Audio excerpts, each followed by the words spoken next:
All right, I think I'm mic'd up.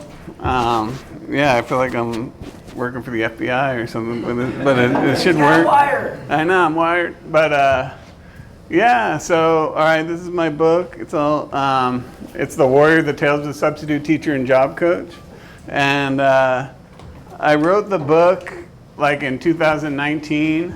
And then the pandemic hit, and I'm like, oh, I'm just gonna start reading new stuff, but then we had a underground promotion here where we were selling our books, and Leslie Ferguson was selling hers next to mine, and like I bought her book and she bought mine, and like I don't understand how it worked. Like I gave her a 5, and she we need to work out how that worked. Like I think I paid too much. But then, but I read her book when I was her daughter, and that's like one of the best books I've ever read. And but she inspired me to give me pointers on how to promote my books. So I'm not just giving up on it. Yeah, and then Bill, so I want to thank God for this book, and Bill Harding, who basically like co-wrote it. He's the editor of the San Diego Poetry Annual, and so Michael Clam is also he's the executive editor, and his new book, Anything for a Dull Moment, is also an amazing book. So this is my book, The Warrior: The Tales of the Substitute Teacher and Job Coach. Okay. Yeah. My name is on the board. Can we call you Mr. P? If you must. Can we call you Master P? Well, I don't like that as much. It's a funny story. A kid makes a move towards the light switch to turn them on and off. I said in slow motion, "No!" Another kid made dead serious eye contact with him and said, "Turn it off. It's your destiny." He didn't turn the light switch on and off. Another time, I thought I had great control of this class, and this little girl raised her hand, and she's all, "Do you know you have the tag from the store on those pants?" And I quieted the class down, and 10 minutes later she said, "Do you know you still have another tag on those pants?" All right. But I survived. Okay, now I'm in the reading part. Okay, teaching another class, high school French. 2 students came up to my desk and asked if they could get a drink. "Okay," I told them, amazed at how well I was handling this class. The students came back, their arms full of soda, and started calling out, "Who had the 7-Up and the Dr. Pepper?" and began distributing the cans around the class. I think I got a Diet Coke. All right, let me see. I missed the whole thing. All right.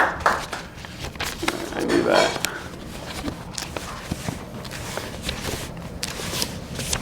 Okay, this one's called The Asker, speculative fiction. The best and worst 6 words in substituting are, "The children know what to do." Sometimes you only have to say 2 initials, AR, and they work for an hour quietly without talking. But sometimes they say, "We're not supposed to do that today." And someone else will say, "Yes, we are." Then during the course of the argument, a little girl might come up to you and say, "Teacher lets me write down the names of people who are bad." And then another child will say something like, "No, you ring the bell like this." And I might say, "Okay, we'll do this." But then the students will say, "No, we're not supposed to." And once this vortex has been opened, a group of students, about 10 at a time, will come up and ask questions at the same time. "Can I go to the bathroom? Can I get a drink? Can I play on the computer? Teacher said I had to go to the office for band money. Can I go with her to the bathroom? Don't worry, teacher. We're never this bad, teacher. Consider the milk money collected, teacher. Teacher, I wrote their names down, but my ears hurt. Teacher, Terrell hit me in the eye with a pencil. Teacher, was the answer yes or no? I already did this work last time. Teacher lets me." And then I would find myself grabbing the bell and telling Stacy what name should go on the board. A fellow teacher was thinking out loud in the teacher's lounge. Teachers are playing with kids on the playground and losing their rapport with the students and having a hard time controlling their classes. I laughed because I never had any kind of rapport with my classes and not an ounce of control, so I had nothing to lose. At recess with one class, the kids were gathered around me and I was hitting the red rubber ball into the sky with my fist. I watched any semblance of control going high into the sky. There wasn't a cloud anywhere.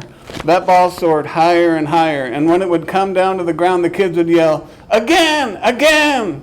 And I would punch the red ball again into the stratosphere. I was the hero for a few minutes in my teaching career.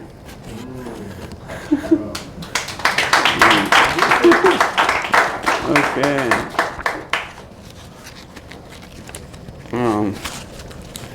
In a special ed class, I had to shadow one student around.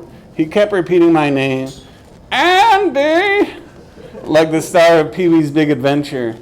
The whole time he ran around the campus, jumping off trash cans, knocking things over. In another special ed class, the kids responded well to me. For the first time, I thought, maybe this is the direction I should go. The teacher's aide saw the same thing. You work well with them. Most other teachers come in with an agenda and something to say, but you don't.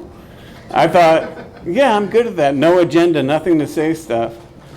Toward the end of my career as a substitute teacher, I established a curriculum of my own design. I had become so used to students not listening to me for more than a few seconds, I had stopped trying. Then I decided I will get learning packets. At Kmart, in the teaching section, I bought packets for children to fill out. One of the packets had a picture of a desk with a chair on top of it. The students had to write what was wrong with each picture. I showed that packet to a friend, and she said, "Why can't there be a chair on top of a desk? It's crazy what we're teaching our kids." She's right, I thought. Our Kmart packet-based curriculum contained no mystery. We were teaching kids about certainty, but we weren't certain about the things we were teaching. I wrote a prose poem about this outrage.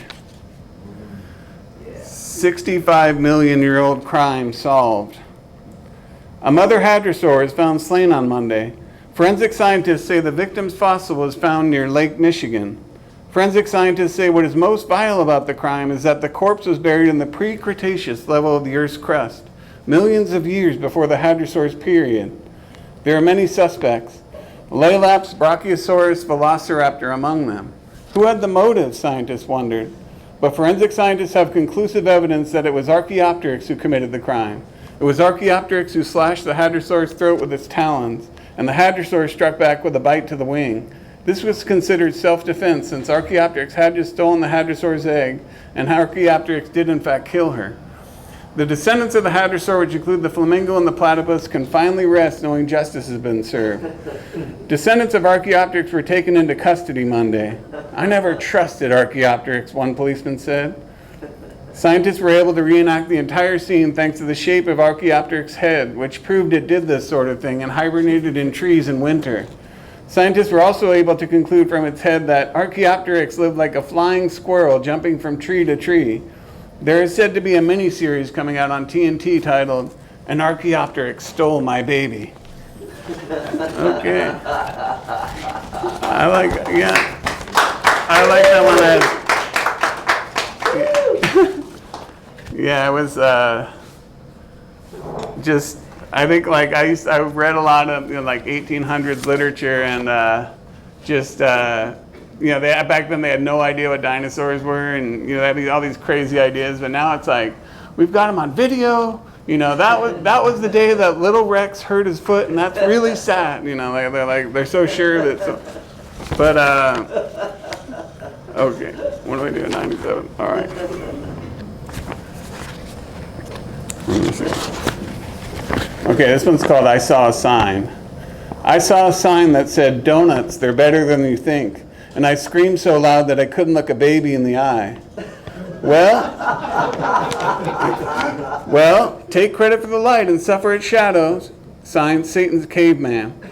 Mom, Plato threw me in a cave. Plato! Thank you.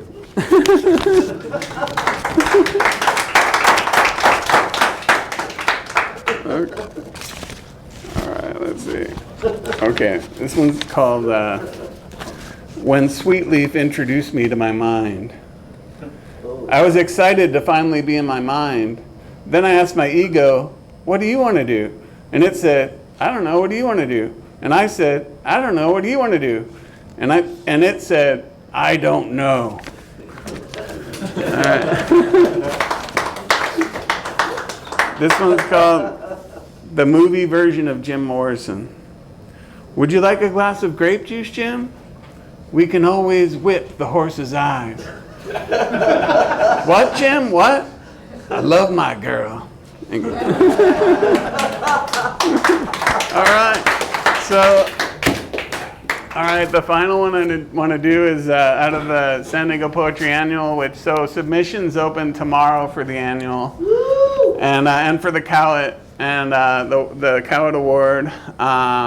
Yeah, so I'd really recommend you submitting, and my brother will submit October 15th at midnight, the deadline, but if you want to submit tomorrow, you can. All right, this one's called Physics. In physics class, I learned that love doesn't yield to time, time yields to love. And at the front of the class, as a substitute teacher, trying to maintain control of the class, I learned humiliation is humility that you just can't buy. Dear sirs, Andy is an okay chap, but he does eat all the French fries when you go through the drive-thru. I have to put our food in the back seat and tell Andy, who is sitting in the passenger seat, not to touch it. Other than that, I would have no problem with him being named as chairman of the Joint Chiefs of Staff of our military. He has never been in the military, but he did beat me in the game Battleship a few times. He has my vote, as I can't think of anyone else to run for the position. If you can think of anyone else, let me know. Thanks, Dan. Oscars 2021, awarding movies from 2020. There were only 3 movies made. Tenet, Best Picture, Best Action Movie, Best Effects, Best Actors and Actresses, Supporting and Lead. Unhinged, Best Drama, Best Comedy, Best Foreign Film. Honest Thief, Best Romantic Comedy and Sound and Visual, and Best Documentary. Thank you. All right. So that's all I got. Is Anthony back? Thanks, Anthony. We ain't done yet. All right. I am wired. So. Let's give it up for Andy one more time. Come on, give it up for Andy. Well, a little bit of Q&A because I want to know a little bit more about you, and I think everybody else here does too. So, first one: when or if you still are a life coach and substitute teacher, are you still doing that? And we'd like to know a little bit more of, like, honestly, like the best time that that would be for you for that type of job or scenery with that. Yeah, all right. I'm still a job coach. I'm in therapy still about being a substitute teacher. So, but I'm a job coach. Is like you go to people's jobs and make sure they're doing their job right, and kind of go crazy. They're like, what are you doing? I work in a kitchen, and people are just like, are you a health inspector? They're working all safe. I'm just standing there, like, I really don't do much. I make sure they do their job, and I kind of hang out, and people think I'm the manager, but yeah, it's kind of a cool job. It is cool to be a writer because your mind's just free. Like sometimes you go crazy. A lot of times you go crazy, but like I've had people come up to me and like put their hand like I'm just staring off into space. But like it is good to be a writer. It's a good job. I mean, and you're helping disabled people, which is good, I guess. It's good. Oh yeah, all right. One from the audience. Let me get who wants a question? Who's got a question for Andy? Oh no. No audience Q&A? How did you get the job as the job coach? A job? Well, it was funny. Well, it was funny because being a substitute, like I have a bachelor's, and like I had to take like 2 remedial math classes, and they're all right, you have your emergency credential now. And like I had no teacher training at all. I just got totally abused, And then, but like as far as a job coach, you could just, I have a degree. You could have your high school diploma probably and get that job, and especially they're looking for people now, But I have a degree in English, which, I can make a paper airplane with my degree and and stuff like that. You know, so being a job coach it's fun, it's rewarding, you know, and you meet a lot of people. But yeah, I don't know that you have to have like a doctorate in something to be a job coach, you know. So, but it's awesome. Who employs you though? I mean, Oh, it's kind of like I work indirectly for Regional Center, which is the government agency that handles disabled people, you know. so And you then have, does that be, do you have to be vetted for that? I work for a nonprofit. No, I don't think so. No. I'm underqualified for anything. Yeah. Thanks. All right. Well, I appreciate it, man. Thank you so much. Yeah. I think that your humor and how humble you are and how you come with the mic is intriguing, and it's also something that I love to watch. And yeah, I love watching you. Here at the Asphalt that we desperately always need, just like everybody here. We need. Yeah, I love hearing all you guys. And the way that you talk about a subject that some of us really, don't know anything about. You're lucky. Like, well, at least just from my experience, that you say it in a way that makes it funny, but it's also sentimental and it means something to you. Yeah. Mm-hmm. And along with a spiritual journey throughout, like connecting that with your life's purpose and going forward, like it's a beautiful thing. And oh, thanks. I really miss every time. You got to come back more. I know people. Said Padres are at home. Everybody says it. I mean, we're like, oh, we want to be there. I know it's a struggle, but I will. We love having you here, and definitely, Eric, you got one more? Yeah. Okay. So, what's Palasciano? Oh, okay. I'll say so. Like San Diego Poetry Annual. It was really Bill Harding, the publisher of it. Really he took a lot. There were a lot of factions in poetry. It was like, we're over here. We don't want to talk to you. We're gonna, in San Diego Poetry Annual, I think put everyone together.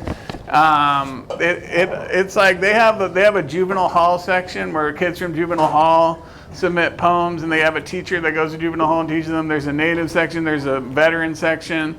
It's at SanDiegoPoetryAnnual.com.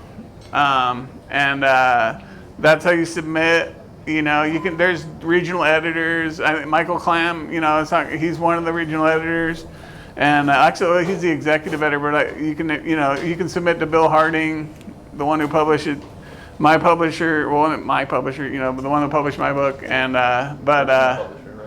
Personal publisher. Well, yeah, right, yeah. So it's Garden Oak Press, and.